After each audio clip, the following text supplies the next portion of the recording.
Hidup adalah anugerah terindah yang diberikan oleh Tuhan, tapi apa jadinya ya jika hidup atau nyawa seseorang itu dijadikan mainan? Halo gengs, selamat datang kembali di channel Hans Mero di segmen Hans Movie.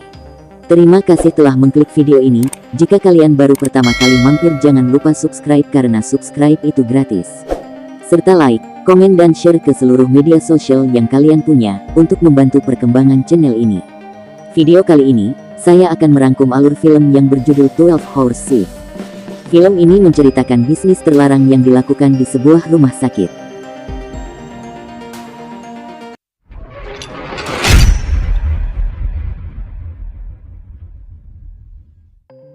Film ini disetting pada tahun 1999 di sebuah kota di Amerika bernama Arkansas.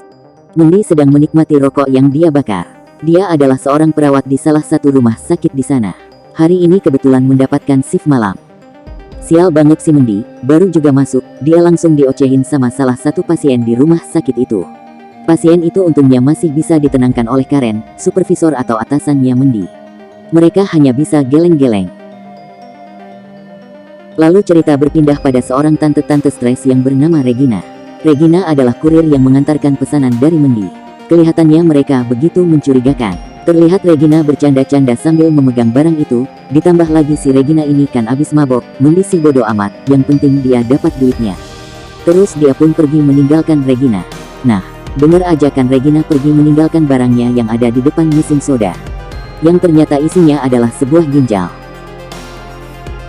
Mandy pun lanjut menjalani pekerjaannya sebagai perawat. Ia pun menenangkan seorang anak yang khawatir, karena ibunya nih sudah tua dan sakit-sakitan.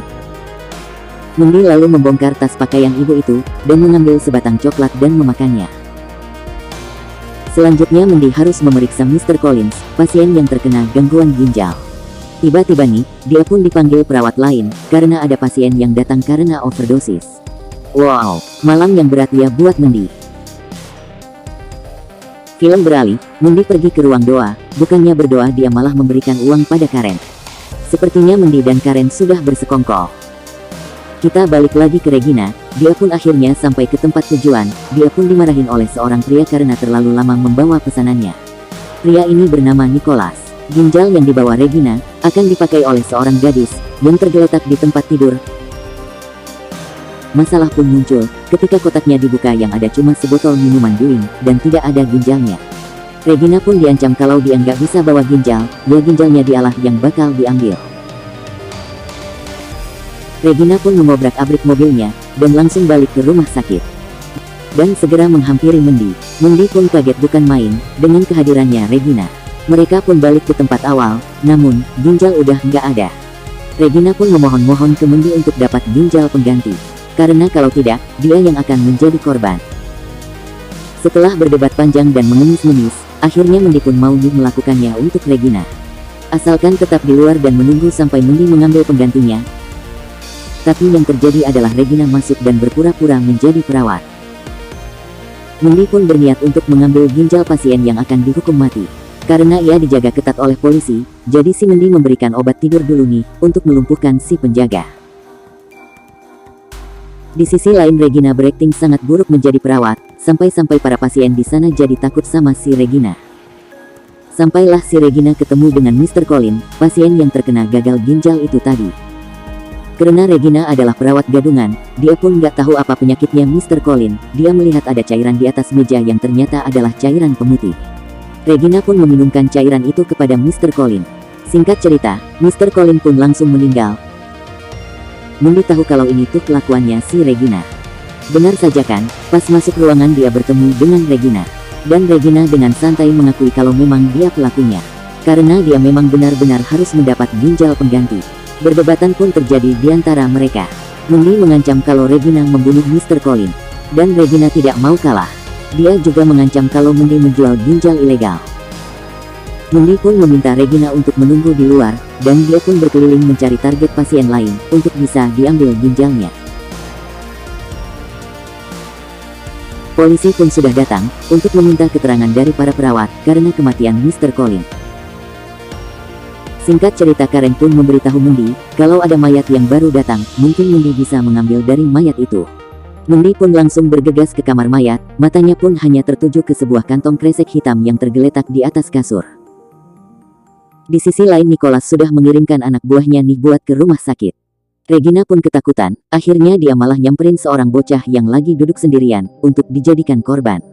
Setelah dia tarik ke pojok, dia pun langsung menggorok menggunakan pisau yang ia punya. Begitu juga dengan Mendi yang sudah selesai mengoperasi mayat itu, karena si badan mayat gede banget, sampai membuat keributan di kamar mayat. Akhirnya polisi pun datang ke kamar mayat, tapi polisi itu malah membantu Mendi, untuk mengangkat mayat itu, kayaknya di polisi baru. Singkat cerita Mendi pun menyiapkan ginjalnya, di kotak makan, dan menunggu si Regina. Namun teman kerjanya Mandi berlari ketakutan, karena dia habis menemukan mayat si bocah, yang habis digorok sama Regina. Ia pun lalu berlari memanggil polisi. Mendi bercerita kepada Karen, tampak kegelisahan di wajah mereka berdua. Lalu mereka mencari Regina. Regina pun berhasil ditarik ke ruang ibadah dan diinterogasi sama Mendi dan Karen. Regina pun seperti biasa, tetap santuy tanpa rasa bersalah. Yang lebih konyol lagi Regina itu ternyata bukan mengambil ginjal melainkan kantung kemih, mati sia-sialah itu bocah. Akhirnya, Karen pun mengalihkan polisi agar Mendi dan Regina bisa kabur membawa ginjal tadi. Tapi, bukan Regina namanya, kalau dia tidak membuat masalah. Dia pun malah menggaplok perawat beneran, karena dia ketahuan kalau dia adalah perawat gadungan. Dan Regina pun ketangkaplah sama anak buahnya Nicholas. Dia pun langsung meminta ginjal pesanan Nicholas. Tapi lagi-lagi kotak ginjalnya kosong. Keadaan di rumah sakit pun menjadi lebih runyam, karena korban meninggal itu bertambah lagi.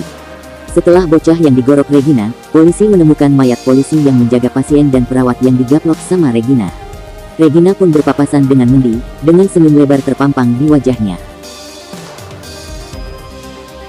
Singkat cerita, Regina sama anak buahnya Nicholas, mengambil organ dari salah satu pasien yang terkena overdosis. Mereka bertiga pun berusaha untuk membopong si pasien ke kursi roda. Dengan diancam dengan pistol, Mendi dan Regina membawa si pasien tersebut, namun Mendi berhasil menusukkan suntikan ke mukanya anak buah Nicholas. Mereka pun berhasil kabur membawa si pasien, namun tidak semudah itu, anak buahnya Nicholas berhasil bangkit lagi, dan menerkam si Regina. Untungnya ia masih ditolong sama pasien dengan menggebuk dengan koper. Akhirnya Mendi dan Regina berhasil kabur.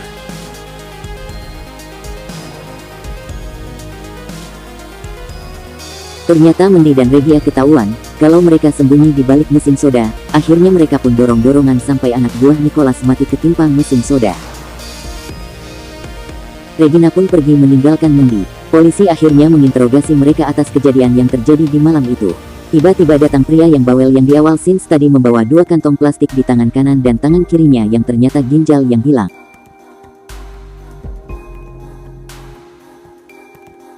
Polisi pun langsung menangkap si pria tersebut. Pergantian shift kerja pun tiba, Mendi beristirahat di dalam mobilnya, sampai tiba jam ia kerja yaitu shift malam.